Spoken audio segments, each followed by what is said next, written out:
Such a shame Castle Brecsitt was never completed. Such a terrible shame indeed.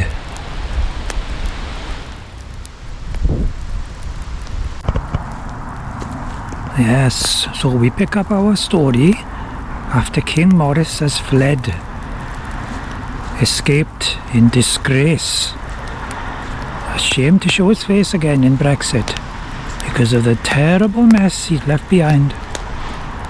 What was to be done now? Someone needed to be in charge. They needed a new king. Who was going to decide? That was the question. Well, as usual, money talks.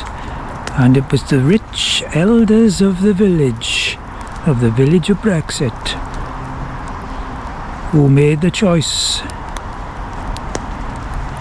And who did they choose to succeed King Maurice? They chose a woman. Can you believe it? They chose a woman. Good God. I know it's 1943, but what are things coming to? They chose a woman. The Duchess of Crash. Elizabeth, that was her name. The Duchess of Crash. Oh, she was hopeless. Yes, crazy she was, man. All she could ever talk about was cheese. She kept going on about cheese and how disgraceful it all was. She didn't know nothing else. To make matters worse, she had an accomplice with her, the Mad Kazi they called him. Strange man he was. The Mad Kazi. And do you know, in 42 days they bankrupted the entire village. We all gone to pot. Terrible, terrible, terrible. There was no money, nothing left at all. So she got kicked out as well. So what did they do then? Well, it was getting quite embarrassing now. All the other villagers were laughing their heads off at Brexit. I couldn't believe how the mighty had fallen. So they looked to a prince, Prince Richard the Rich, and he was enthroned, and he took charge of Brexit. But oh dear, dear, he seemed a nice man, but he didn't have a clue really. He didn't have a clue at all. And he was a bit like King Maurice. He didn't like outsiders, you see. Wanted to get rid of them all. So he dreamt up his plan, and he called it the Barry Island Scheme. Yes, the Barry Island Scheme. Fiendish it was. There was an awful place called Barry Island, just down to the south of Castle Brecsitt. Terrible, terrible place.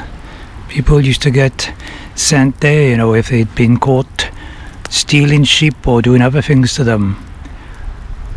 Nobody wanted to go there, not of their own free will. So Prince Richard, he came up with this idea. What he said was, if you come into our village and you're not from the village, you're not welcome. Now you can bugger off, but if you don't, we'll put you on a boat, send you down the river to Barry Island.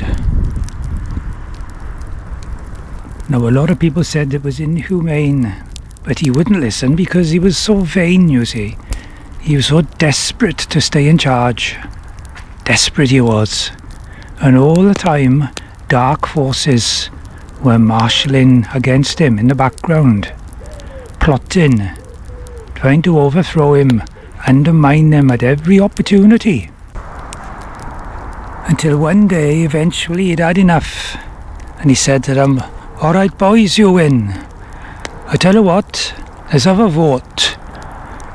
Give all the villagers a vote, not just the rich fat ones, the ones you've got in your pockets. Let's have a vote and see who they want to be their king.